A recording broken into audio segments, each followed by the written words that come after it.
আসসালামু আলাইকুম গাইস। আমি আল্লাহ তাআলার উপরে একটি কবিতা লিখেছিলাম। আজ আপনাদের সেটি পড়ে শোনাবো এবং পরে একটু সুর দিয়ে কবিতাটি পড়ে দেখব যে কেমন লাগে এবং আপনাদেরকেও শোনাবো। তো কবিতাটি হচ্ছে এটি: আল্লাহ মেহেরবান। এটা হলো কবিতাটির নাম, আল্লাহ মেহেরবান। কুল কায়নাতের সৃষ্টিকর্তা যেই আল্লাহ, আমি গুনাহগারের সৃষ্টিকর্তাও সেই আল্লাহ। সর্বশেষ এবং সর্বশ্রেষ্ঠ নবী মুহাম্মদ সাল্লাল্লাহু আলাইহি ওয়াসাল্লাম, আমি কত ভাগ্যবান হইলাম উনার উম্মত। আল্লাহর বান্দা হিসেবে জন্ম নিলাম বান্দেগি করার জন্য, কিন্তু আল্লাহকে ভুলে গেলাম অস্থায়ী দুনিয়ার জন্য। মাত্র 5টি ফরজ দান করলেন আমাদের খোদা, টাকার পিছনে দৌড়ে প্রতিদিন নামাজ হয় কাজা।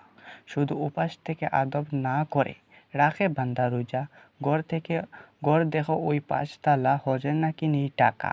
অযথা টাকা খরচ করবে কিন্তু দেবে না সে জাকাত। ফরজ ছাড়া কোনোভাবে হবে না তুমি মুসলমান। ভালো দেখে হালাল করলেন, বাজেকে করলেন হারাম। টাকার লোভে সুদ ঘুষ খেয়ে পায় না কেউ আরাম। অন্যের হক মেরে ভাবে যারা বেঁচে যাবে, হাসরের দিন খোদার কাছে তাদের জবাব দিতেই হবে। জীবনে উন্নত হলে অহংকার করা ঠিক না, অবশেষে খালি হাতে যেতে হবে, কিছুই সঙ্গে নেওয়া যাবে না। লোকে বলে আল্লাহকে ভয় করো, রাখো তুমি ঈমান। আমি বলি ভয় করব কেন, তিনি তো মেহেরবান। রহমান ও রহিম যিনি, অনেক ভালোবাসেন তিনি। আগের গুনাহের জন্য তওবা করব, দিনের পথে চলার চেষ্টা করব। আল্লাহ মহান সর্বশক্তিমান, রাখি এই ঈমান, অবশ্যই আল্লাহ মেহেরবান, আল্লাহ মেহেরবান। তো আপনাদের এই কবিতাটি কেমন লাগলো আপনারা কমেন্ট করে জানাবেন। এখন আমি এটি একটু সুর দিয়ে পড়ব, আপনারা দেখবেন। আল্লাহ মেহেরবান।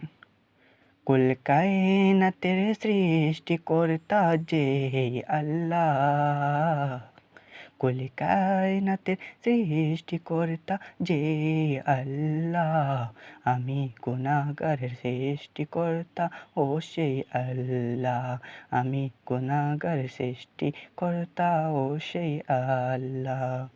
সর্বশেষ এবং সর্বশ্রেষ্ঠ নবী মুহাম্মদ, সর্বশেষ এবং সর্বশ্রেষ্ঠ নবী মুহাম্মদ, আমি কত ভাগ্যবান হইলাম ওনার উম্মত, আমি কত ভাগ্যবান হইলাম ওনার উম্মত। আল্লাহর বান্দা হিসেবে জন্ম নিলাম বান্দেগি করার জন্য, আল্লাহর বান্দা হিসেবে জন্ম নিলাম বান্দেগি করার জন্য, কিন্তু আল্লাহকে ভুলে গেলাম অস্থায়ী দুনিয়ার জন্য, কিন্তু আল্লাহকে ভুলে গেলাম অস্থায়ী দুনিয়ার জন্য।